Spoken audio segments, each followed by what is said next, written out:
আসসালামু আলাইকুম। আশা করি সকলে মহান আল্লাহর ইচ্ছা ভালো আছেন। সকলে ভালো থাকবেন, সুস্থ থাকবেন, সেই কামনাই সবসময় থাকে। আজকে আমরা জাতি হিসাবে লজ্জিত বোধ করছি। কেন লজ্জিত বোধ করতেছি? ইন্ডিয়া এবং তার গণমাধ্যমগুলি, তাদের রাজনৈতিক দলগুলি যেভাবে অপপ্রচারে নেমেছে আমাদের বিরুদ্ধে, এই বাঙালি জাতির বিরুদ্ধে, সেটা অত্যন্ত দুঃখজনক, যেটা কখনোই একজন প্রতিবেশী রাষ্ট্রের কাছ থেকে আমরা আশা করি না এবং এটা কাম্য না। বিশেষ করে লজ্জাবোধ করতেছি কেন বলছি, তার কিছু রিজন আমার কাছে রয়েছে। দেখুন, ইন্ডিয়ার সাথে আমাদের বহুপাক্ষিক বাণিজ্য রয়েছে, প্রতিবেশী দেশ হয় এবং তারা আমাদের থেকে অনেক বড় হয়, তাদের সাথে অনেক বিষয় বাণিজ্য আমাদেরকে করতে হয় বা করতে হচ্ছে।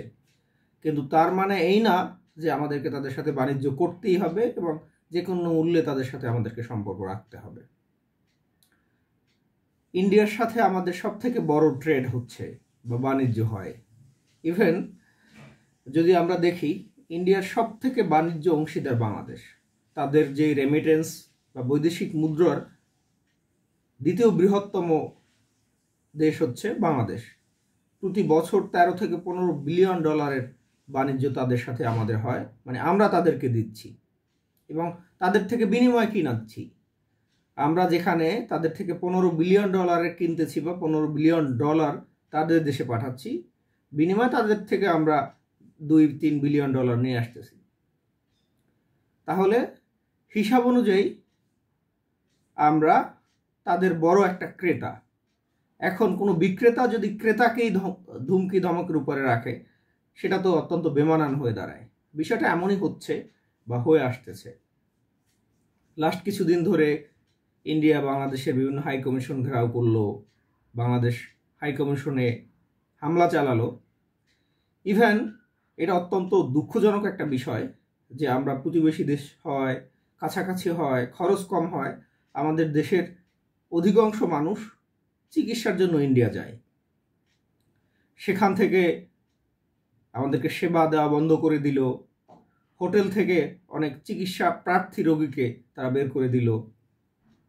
ইভেন তারা আমাদের কাছে কোনো কিছু বেচবে না বা আমাদেরকে ঘুরতে যেতে দিবে না, আমাদেরকে ভিসা দিচ্ছিল না। এই ধরনের অনেক হুমকি দামকি তাদের থেকে আসছে এবং স্টেপ পর্যন্ত নেওয়া হয়েছে। এখন কি হচ্ছে? এখন তারা যখন দেখলো তারা বাণিজ্য হারাচ্ছে, তারা তাদের বৈদেশিক মুদ্রার বিশাল একটা অংশ হারাচ্ছে, তখন তারা বিভিন্ন হাসপাতালগুলি, বিভিন্ন ট্যুরিস্ট সংগঠনগুলি, বিভিন্ন ট্রেড ইউনিয়নগুলি তারা ঘোষণা দেওয়া শুরু করলো বাংলাদেশে তাদের অতিথি এবং তাদেরকে তারা অতিথি সুলভ চোখেই দেখবে এবং তাদেরকে সেবা দেওয়া শুরু করলো। এখন আমার প্রশ্ন এখানে যে তারা যখন যেটা চাইবে বা যখন যেটা তারা করতে চাইবে, আমরা কি সেটাই করব? আমাদের কি মিনিমাম লজ্জাবোধ নেই? আমাদের যদি মিনিমাম লজ্জাবোধ থাকে, আমরা আর কখনোই ইন্ডিয়ায় ঘুরতে বা চিকিৎসা নিতে যাব না। ঘুরতে যাবেন, থাইল্যান্ড যান, মালয়েশিয়া যান, সিঙ্গাপুর যান। যদি সামর্থ্য না থাকে ঘুরতে যাবেন না। যদি কোথাও জায়গা না থাকে যাওয়ার, ধরুন আপনার প্রতিবেশী আপনাকে বলে দিল যে কোনোদিন আমার এই এরিয়া বা এই দরজায় তুই আসবি না। এরপর আপনার যদি মিনিমাম কোনো লজ্জাবোধ থাকে বা আপনার মানসিকভাবে আপনি যদি সুস্থ হয়ে থাকেন, কখনোই আপনি মানুষ হিসাবে সেই দরজায় যাবেন না। এটাই আমাদের নেচার, মানুষ হিসাবে নেচার। যখন আমাদের প্রতিবেশী দেশটি আমাদেরকে বলে দিল আমাদেরকে আর কখনোই সেখানে যেতে দিবে না, এরপরে যখন আবার তারা ডাকতেছে, আমাদের কি উচিত সেখানে যাওয়া? আমাদের কি উচিত না তাদেরকে বয়কট করা? আপনার যদি মিনিমাম দেশাত্মবোধ থাকে, এই দেশের এই মাটির প্রতি যদি আপনার মমতাবোধ থাকে, মিনিমাম লজ্জাবোধ থাকে, কোনো বাঙালি ইন্ডিয়া যেতে পারে না, এটা সম্ভব না। আসুন আপনি, আমরা একতাবদ্ধ হই এবং ইন্ডিয়াকে জানিয়ে দেই তোমরাই শুধু আমাদের একমাত্র অপশন না, আমাদের আরও রাস্তা আছে। ইভেন তোমাদের উচিত আমাদের কাছে নতজানু হওয়া, কারণ আমরা তোমাকে টাকা দিচ্ছি। কোন অধিকারে, কোন বলে তোমরা আমাদেরকে হুমকি দিচ্ছ, আমাদেরকে বয়কট করছো? আমাদেরকেও দেখিয়ে দেওয়া উচিত আমরা চিকিৎসার জন্য ইন্ডিয়া যাব না, ঘুরতে ইন্ডিয়া যাব না। ইন্ডিয়ান কোনো পণ্য কিনবো না। ভাই আপনি টাকা দিয়ে কিনছেন, আপনি কেন ইন্ডিয়ান পণ্য কিনবেন? আপনি চাইনিজ জিনিস কিনতে পারেন, মালয়েশিয়ান জিনিস কিনতে পারেন। পৃথিবীতে আরও 200টা রাষ্ট্র আছে, তাদের কোনো পণ্য কিনতে পারেন।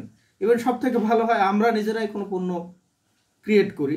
আমরা আমাদের দেশের যে ছোট ছোট শিল্প কারখানাগুলি আছে, ছোট ছোট ম্যানুফ্যাকচারিং প্রোডাক্টগুলি আছে, যেগুলি আমাদের কেনা দরকার, খুঁজে খুঁজে দেশি জিনিস কিনুন। তাহলে কি হবে? আমাদের দেশে কর্মসংস্থান বাড়বে, তেমন হচ্ছে আমাদের দেশের ছোট শিল্পগুলি ক্রিয়েট হবে এবং বড় আকার ধারণ করবে। তো আসুন আপনি, আমি, আমরা মিলে ইন্ডিয়ান এই কালো হাতকে ঘুরিয়ে দেই, তাদের এই দেশের সমস্ত ব্যবসা আমরা বন্ধ করে দেই, তাদেরকে জানিয়ে দেই আমরা নতজানু না, আমাদের তোমাদেরকে প্রয়োজন নয়, ইভেন তোমাদেরকে আমাদের প্রয়োজন।